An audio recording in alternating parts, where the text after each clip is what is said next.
Hi, I'm Donna R. Madden, author, book lover, and your host of Books, Banter, and Beyond, the podcast for everyone who believes in the power of stories, the people who create them, and the communities that celebrate them. Whether you're a reader, a writer, or someone who just loves everything bookish, this is your space. Welcome. Hey, everyone. Welcome to Books, Banter, and Beyond. I'm Donna Madden. I am your host, and today I'm with Ella Graff. Hi, Ella. How are you? I'm great. Thank you. Thanks for having me. You're welcome. Ella is an indie author and she writes romantic thrillers, among other things. So, Ella, why don't you go ahead and tell us about yourself and something about the books you're writing? So I'm a single mom. I live in Buffalo. I started writing because I started having dreams of books. So the first series that I have came from those dreams. Tell us about that first series. So the first book, you can see my covers over here, maybe. I have like 11 by 17s of the covers. I have to waiting for frames.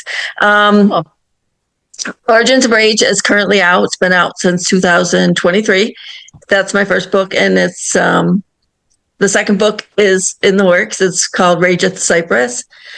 And the third book is also in the works because the second book has a cliffhanger. So I know people don't like that, but I'm going to try to release them somewhat close together. Okay. Do you have a name for that one yet? I think it's going to be called, because it's essentially the Rage series, but you can read them alone because the characters change in each one, even though that's all the same characters, but I add characters to each book. So okay. I suggest reading Rage at the or Origins of Rage first, sorry. But each story is different. I think the third one is going to be Rage at the House in the Woods, which is going to have a lot of things. Cool. Okay. So we have Origins of Rage, it looks like a really cool cover, and then Rage of the Cypress, and then, which is a cliffhanger, and then go into your third book. Yeah. Okay. So that Origins of Rage looks a little scary. It's not really. The girl, Mel is the main female character. She dreams murders before they happen, and she tries to stop them from happening. Okay. So she works with the sheriff and things like that. So it's not, I don't really go into detail of things, like explicit detail. I mean, only on the spicy scenes, there's explicit detail, but not like, because there is a serial, am I allowed to say serial killer on here? I guess I can, right? Yeah. There is one in each book. Each book has one. I don't go into detail because book two and three actually are children, so I don't go into detail about that. But I had these dreams. I don't know why. Well, okay, so you have dreams and you write out those dreams. Yeah, that is really cool. It really is. Yeah. So we're gonna talk more about this because I'm really amazed. So these are romantic thrillers. I've heard of romantic suspense, but I've never really heard of romantic thrillers. And you say they're spicy romantic thrillers. It's more like romance between the characters. So it's essentially like love, like a love story with romance, but it's explicit. Like I don't say certain words. I don't go that deep, but there are scenes that are spicy, probably about a 3 or 4. Okay, very good. So in the contemporary romance world, that's about average. So yeah, 3 or 4. Like I have some that are 2s or 3s, and they're a little bit on the low side. Yeah. So I'm kicking it up a bit because people like that. Yeah. All right. Well, this is neat. So, and your first book was published in 2023. Yes. And your next one, when's your next one coming out? Rage of the Cypress. I'm essentially. This book has been a little bit of trouble. So I had it all written out, and then I watched a show, and it had something bad happened in it. So then I said, I want my book to feel like I feel about this show. So I rewrote the whole end, and now I'm just kind of going through it and making everything kind of cohesive with the new ending, and making, a few people have read it and said they love it, but how about show more instead of tell more, Right. instead of telling the story. So I'm trying to fix all those things. I don't really have an editor right now. So that's where I am. And also writing book 3, because once I got that ending for book 2, the story for book 3 just started flowing like out of me. Like I had to write at work. So, well, good. Don't tell anybody. That's okay. So you work full time and you write. I'm currently working like 30 hours a week, which is not quite full time, but technically. So how do you find time to write? Try to do it on the weekends. Mm-hmm.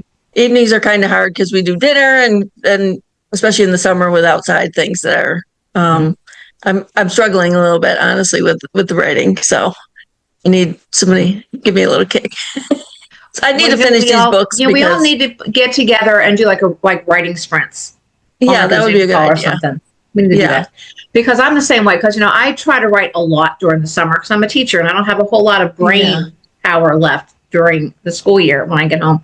So, but I'm really hurting. But yet I babysit my grandson and now I have parent issues. So I have a lot that I have to finish. You have a lot, yeah. But maybe we need to get a writing sprint going. That's a good idea, I think.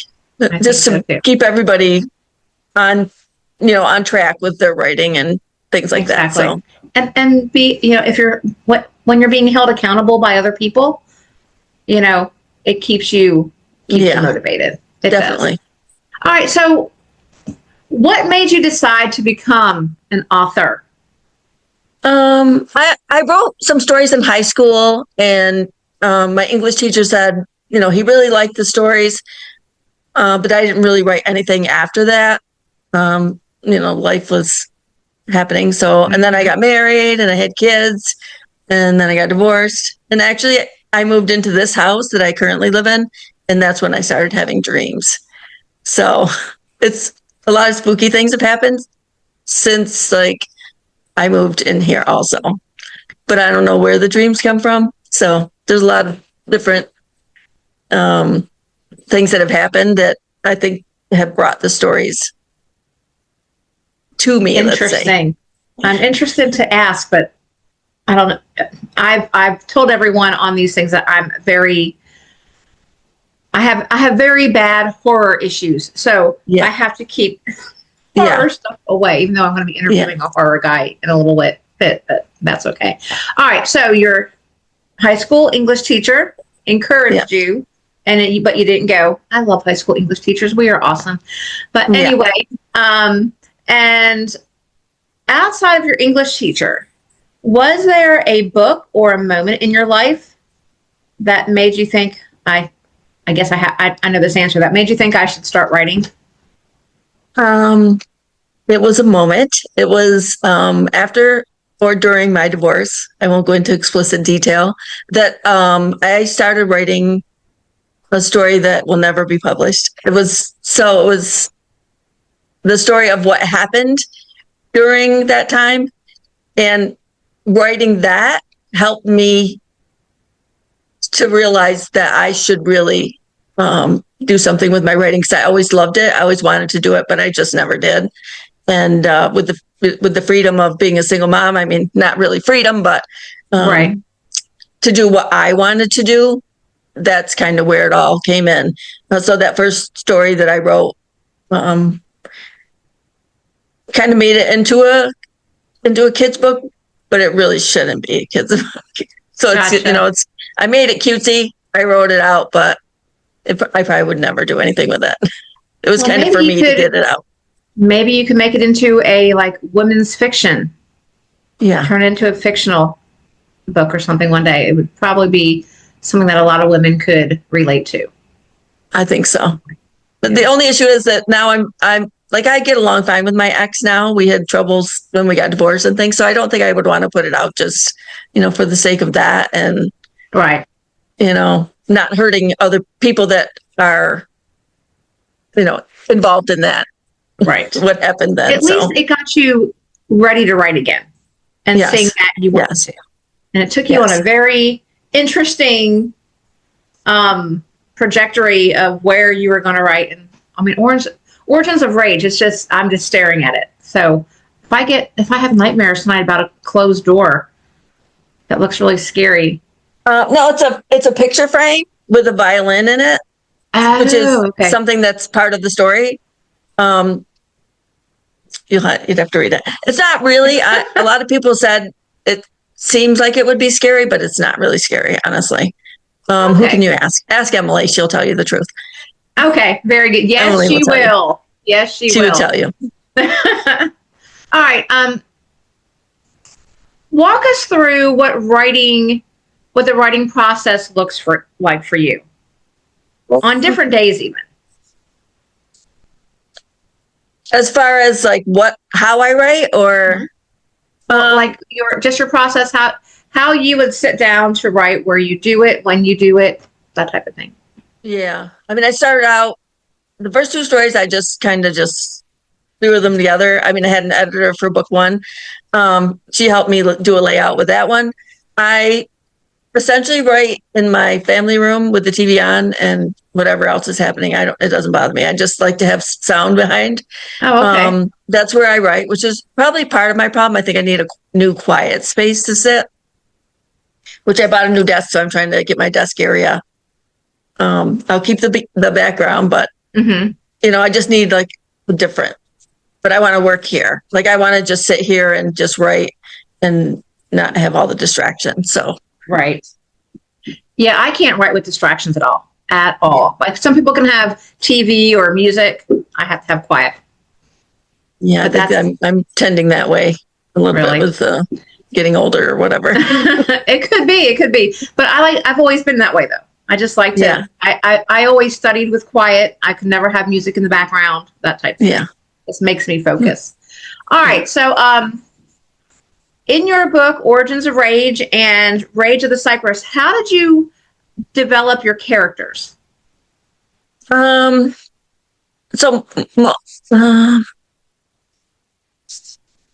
the characters essentially were part of the dream. So like the main female character is essentially me because I dream murders before they.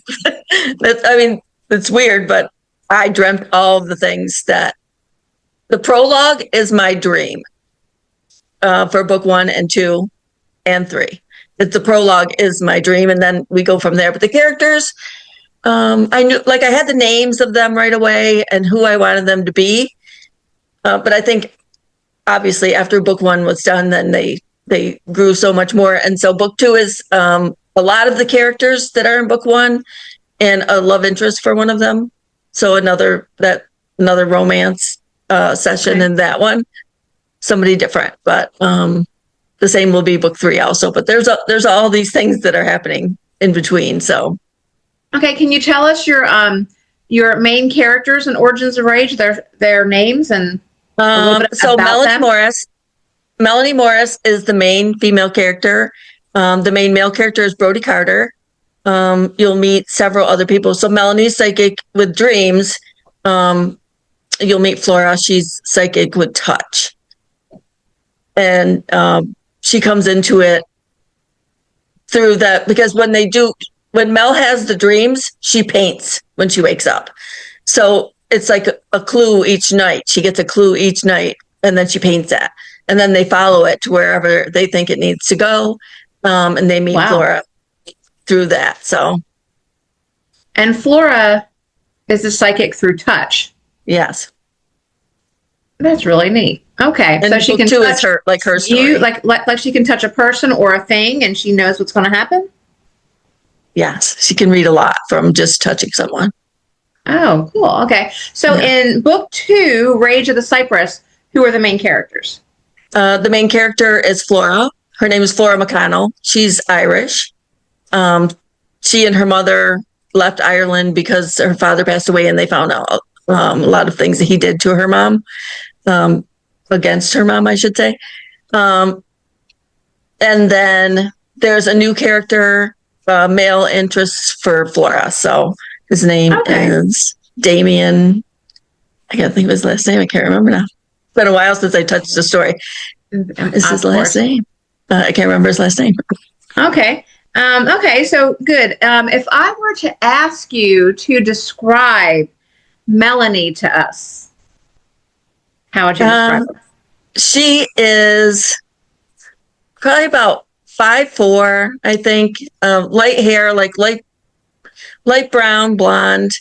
She has very light green eyes. She's very artistic. She also paints dreams from in Origins of Rage. She has someone that talks to her that she's never seen and no one else can hear. And that person gives her like visions of things that she can paint that she sells. So like flower fields and things like that, things that she'll never sell. She keeps it because that's how she makes her money, is with her artwork. Then not the dream pictures, but other artwork. Okay. So, and tell us about Brody. Brody is, he is very tall. He's a little bit like, his hair's brown, but he gets like in the summer, it gets light on the top. He has very blue eyes. He's the sheriff, the youngest sheriff of their town. They've been friends for a long time. He was in the Marines, and he is so kind, and he would never say a bad thing, and he's kind of like a hero in the books, and very protective of Mel and other people as well. So he sounds like a wonderful man. Yeah, he does. He's pretty good. Good. He sounds it. He sounds very handsome, and sweet. So would you say that there's some paranormal elements to your books? There definitely is. Yeah, I would say so. Much paranormal. Huh? There's quite a bit of paranormal. Book 1, book 2 has more. Oh, wow. Okay. Yeah, book 2 has more. And it goes into a lot of like life and death. I can't tell you any more about book 1 about that, but you'll learn about life and death. You want to know more, you got to read it. After death and things like that. Book 2 goes into the detail quite a bit more. So, okay. Well, that sounds neat. I love paranormal stuff. So that struck my interest right away. Yeah. What's been the most challenging part of your publishing career? Oh, kind of learning everything on my own. I mean, for book 1, I had my editor, and she was amazing. She did everything up until she said, "Here, it's all ready. Go and load it into Amazon, load it." So she did the interior design. She did everything. And I don't have her this time, so I have to learn all that myself. So I'm going to be struggling with that a little bit, I think. And not having somebody that can read it as deeply as, we spent 5 years on editing, so. Oh my gosh. Yeah. 5 years. On book 1, 5 years? Yeah. Wow. She had her life, and I had a lot of things going on. So, it would just get put off. And we essentially, the book started out as a novella, 40,000. And then I gave it to a local publisher who publishes children's books, and he read it, and he really liked this story. He said, "I'm going to give you 2 editors. I'm going to send it to 2 of them. If you're okay with that." I said, "Yeah, let's do it." When I picked the one who loved it as much as I loved it. The other girl said, "Oh, let's just leave it in novella and not do anything with it." And this girl said, "No, let's rewrite the whole thing and add." So it has 93,000 words now. Oh, wow. So that was a big rewrite or big addition. Yeah, it was a lot of change. But, she listened to me, even though she wanted to make things the way she thought they should be, which is fine. Like it's essentially her story too. So I spent so much time on it. Right. That's a long time. So with book 2, Rage of the Cypress, have you been spending just as much time? When did you start writing that one? Well, all the prologues I had. So the first prologue I did, I think it was like 2014. And then I started writing Origins of Rage and got it to like where I had it. And then, but all the dreams came at the same time, like within a couple of years at each other. So this one, I probably really started working on it. It's be 2 years ago, like 2 years ago, I think really started buckling down. Like it's 93 to 95,000 words. It's just, I'm having a difficult time because I've already gone through everything like 5 times. Mm-hmm. So I did the rewrite, and now I'm trying to change words to make it more, like I told you, like I'm showing instead of telling, which gotcha. That's a good way to tell a story. I do, but like I read a lot. So I'm trying to put that into my stories as well. So, and that's one of those things as a writer, when you first get started, all the books you read, you don't realize that's what they're doing. I know I didn't. I teach English. I had been an average reader forever, but I've never thought that there was a thing called show, don't tell, And because my first book, More Than Enough, it had a lot of telling in it. And I had someone point that out. And then I was in this writing group, and we would read, and, oh, that's a tell. And everyone would have to rewrite it in a show just to help each other see how it can just grow from there. It was really cool. That would be good. And it was really neat because, of course, everyone sees it differently, And so it really helped us all to see what it means and how it means. And then we had to start reading books, published books already, and find where they showed a feeling or showed an emotion, and how it would have sounded if they just told it. He was mad, instead of he stomped through the house and slammed the door. Right. Right. So we had to do all that. So maybe that's something we could do in this writing sprint we're talking about. Yeah, definitely. I mean, it's hard to change the what I already have there. Oh, yeah. Once you've already written it, I think it's harder to change it. So I'm with book 3, I'm trying to do it as I write it. Mm-hmm. So, yeah. But, but like with me, I do a first write, and then I do start my revision process. And that's when my first revision, like right now, I'm writing book 5 of my Linda Valley series, and I'm just trying to get it done. Yeah. And then my first revisions, when I go back through chapter by chapter and make sure there's showing, not telling, and make sure all the things that I have a list of issues that I always do, and words I overuse. I just start checking them all off it's a long process, but it is. Yeah. It helps. Okay. Why did you choose indie publishing and not traditional publishing? I mean, I don't think it really was a choice. I think it was just that's what was available. As far as I haven't really tried to send anything out to a traditional publisher at all. I just thought, I want this to be mine.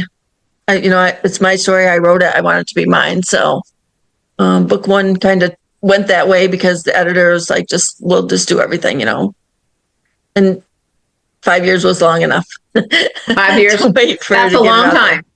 But hey, that's traditional publishing right there. If you're okay with waiting that long. Well, not really, but it just took that long. I don't know why. I mean, like I said, she has had a lot of things in her basket as far as writing. Mm-hmm. She's also a writer, and just her life and things. So, gotcha. Well, good. Okay, so indie publishing is is what you do, what you like. Yeah. When you publish on Ingram, where do you publish? Do you use Ingram, Sparks, and KDP? Yes. Okay. I don't have KDP. Like the book's not free on Kindle Unlimited because I published with Ingram Sparks, and I did my ebook everywhere. Which honestly, I've never sold an ebook anywhere other than Amazon. KDP. Yeah. So, well, I was wide for a while, and I ended up pulling from Y, but I went Y through Draft to Digital, and I did it all myself. And I ended up putting everything in KDP and Kindle Unlimited. Yeah. Just because that's where the readers are.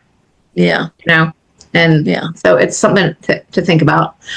So you're both, and I was going to go somewhere with that.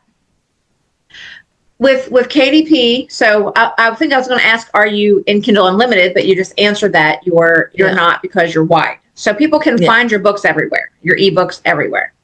Yes. Yeah. And do you have an online store so they can purchase signed copies through you?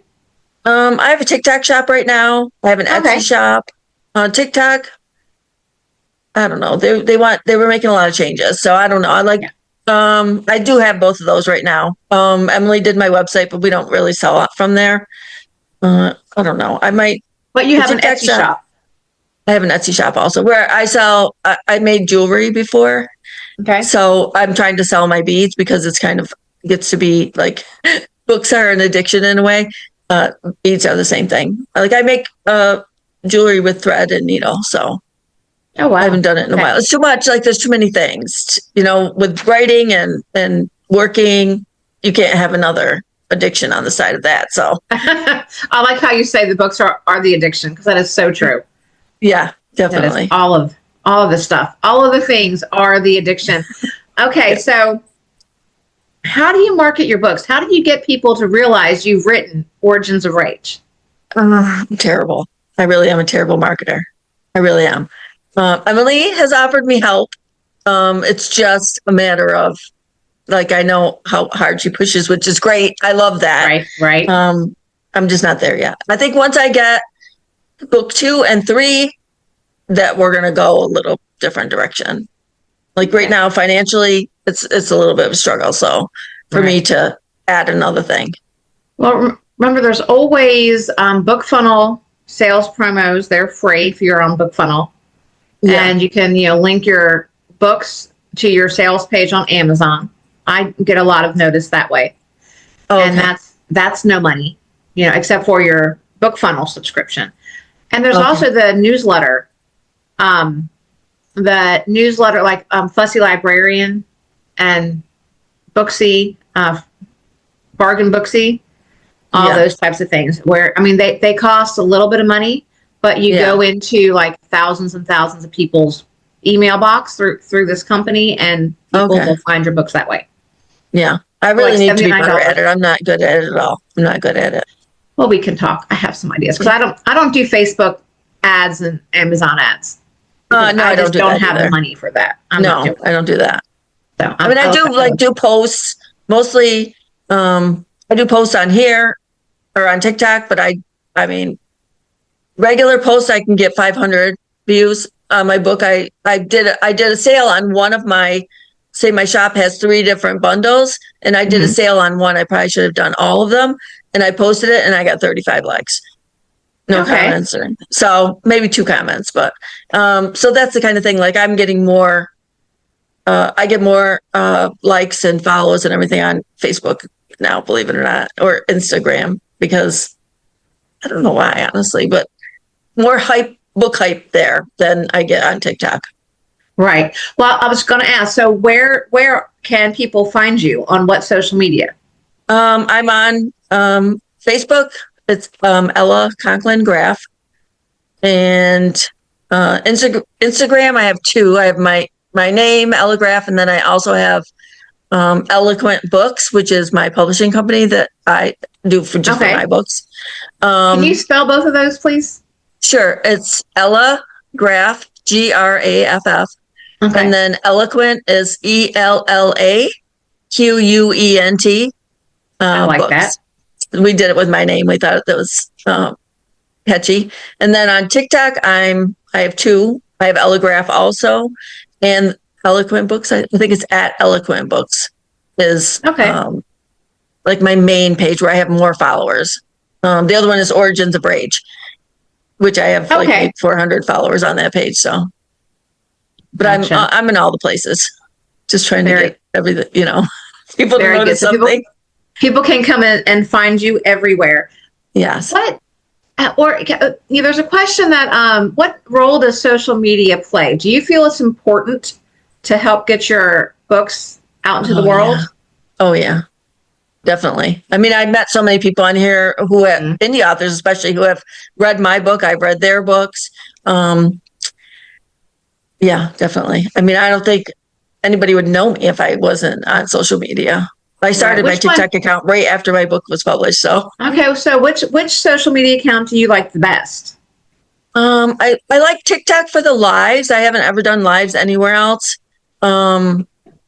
TikTok is honestly my favorite, except for you get stuck in like scrolling.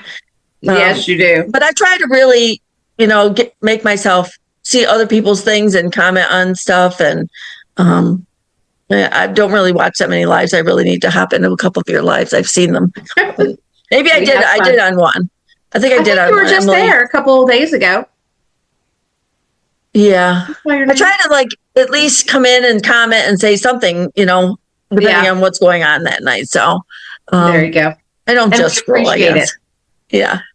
All right. So as an indie author who's been around for a while, what is the best piece of advice you've ever received as a writer? I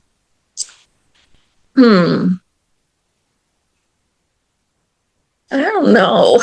To really, I think to put myself out there a little bit more and, talk about my books more, do some lives, trying to sell my books. But every time I do that, I get smacked for it because I didn't do something right. Like, I know they like to see the books behind, but I haven't really done a lot of them. And they gave me a violation the one time I did it. So, because I think they like your they want to see your packages, which they have all different things in them. My largest package has probably 30 items in it. Like, I can't show all of that. So I could put a box there behind me with maybe, tape it all in or something. Yeah. I can't give you answers because every time I think I figure out TikTok, something happens and it just blows up and I have to start all over. So yeah, I have no clue. So if someone came to you who was just starting out, what advice would you give them? I would say, don't let anyone tell you that you can't do it. Because a lot of people said, you're never going to, I heard that a lot. That was part of my marriage problem was you're never going to be able to do this. You can't do this. You're not good enough. And then I didn't let anybody tell me that I couldn't publish my book. So I would say, do what you want to do. Definitely get an editor because that's important. That is important.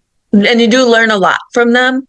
And definitely just don't let anybody tell you that you can't. That is wonderful advice. And that goes into every part of everyone's life. Yeah. Not just writing. If you have a dream, go for it. Right. What's the worst that can happen? It won't come true. Yeah. But you won't know if you didn't try, and it sure won't come true if you don't try. Right. Right. So that's perfect. I love that. Now, not advice, but what do you wish someone would have told you before you started this whole process? How much money it was going to cost. My first book was very, very a lot of money. Yes, that's true. That's a good piece of advice. And what are you working on now? Hold on a minute. Let's go back to that question. Yeah. So you wish someone would have told you that it was going to cost a lot of money. What do you think is the best place to put your money now that you've done one book and you're in the middle of doing another book? Where, if you can only do one thing well, what should you do? Your cover. Why? Because that's the first thing someone's going to see. When they see your book, they're going to say, "Oh, I love that," or "Oh, I hate that," which is possible. Or this is so confusing; it makes no sense. The cover doesn't make sense. It doesn't make sense until you read the book. So hopefully, it draws people in. I think that's important. There you go. And that saying that don't judge a book by its cover. Every book is judged by the cover. Do you agree with that statement? Really? Yeah. Yeah. I have to agree. Yeah. Okay, and we know what you're working on now. Do you, if do you have any clue? Are you planning on getting Rage of the Cypress out this year? Do you hope? I would love to get it out this year. I think I still have some work to do. Like I said, a lot of people have read it. I have a street team of just a few people that I'm really close with. Emily obviously has read it, and she wants to read it when I'm finished doing what I'm doing now, reread it and see, what she thinks of everything I did. Forgot what you asked me. It just went. Oh my gosh, I forgot what I asked you. You gotta go. Oh no, do you? I hope I can. Yes. Do you think it's going to be out before the end of the year? I really would love to get it out this year, but I want to make sure that book 3, I'm not sure how much time I should leave in between, but I know people hate cliffhangers. I know a lot of people do. And I just read a book with one and I didn't like it at all. But this has to happen this way. It has to happen. So I would really like to have book 3 in a place where 6 months after, but you got to give book 2 its time and its life. I would really love to have book 3 ready to go not long after book 2 is out. So this year would be good, but this year is going really fast. Yes, it is. I totally agree. July, almost July. So I don't know. Crazy. It is crazy. Yeah. I totally agree. Okay. What I want you to do now is sell Origins of Rage.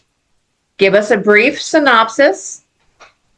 Tell us where they can find it and why they should buy it. Oh boy, that's hard. So, Origins of Rage is, like I said, a story about a girl that dreams murders before they happen. She paints from her dreams. There's paranormal. There's found family. Mel is essentially a loner at the beginning of the book. So there's found family. Let's see what else. I had the tropes because I made these little things, but there is a lot of things going on in this book. And what people say that really makes me happy is that I couldn't wait to get to the end and I didn't figure out what was going on. Oh, wow. So, that's what a lot of people have said. A lot of people did not figure out what was happening because there's so much going on. I mean, different dream every night, different clue, different painting, and then they just keep following them. So, oh, wow. Very good. All right. So if people want to follow you and get to know you and do all that, where do they find you? Like I said, mostly TikTok I'm on, but I am on Facebook. I'm on Instagram, Ella Graff, ELLAGRAFF, or Insta. I'm also on as Ella Graff, or my publishing company, Eloquent Books, which is ELLAQUENT Books. And TikTok, I have 2 pages also, the same, Ella Graff and Eloquent Books. So, okay, very good. Now, this was great. I'm unfortunately getting my TBR is going to be higher because that just it sounds different. And then you throw the paranormal in there, and I love that. So I'm going to have to put that on my long list of things to read. I know. I feel you. So this has been fun. I've enjoyed getting to know you, Ella, but I can't let you go without asking one more question, and this is it. Okay. I need you to tell us a book you've read recently, preferably from an indie author if you have one. If not, any book is good, that you think everyone should read, outside of Origins of Rage, of course. All right. Can I grab a book? Absolutely. Absolutely. My books are right here, and I want you to read. Okay, I found it. So it is Tempest of Shadows, and it's by Marcy Pierce, MarceyPierce. And she has 4 books that go with this now, and she's working on a 5th. It's amazing. There's no spice in the books, but it's a fantasy, a dark fantasy, but not with spicy dark. Hold that cover up again real quick.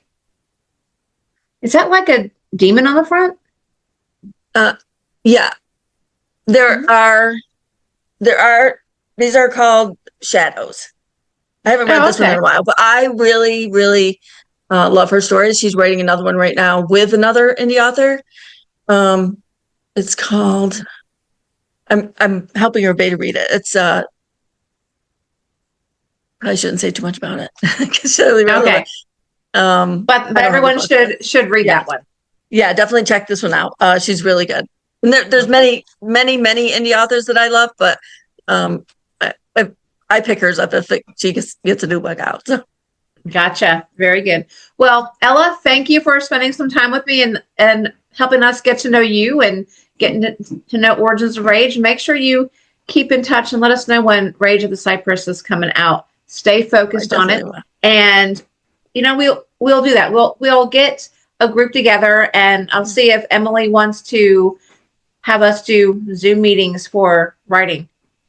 That'd be fun. For writing sprints. So everyone, thank you for joining us tonight. I appreciate you being here. Drop comments if anything that we said, if you want to add to it or anything. Thank you very much for coming. I appreciate it. Thank you for having me. I appreciate it. You're welcome. Thank you for being with me on Books, Banter, and Beyond, the podcast for readers, writers, and all things bookish. Please make sure to like, subscribe, and leave a review. I look forward to seeing you again next week, and until then, grab a good book and happy reading.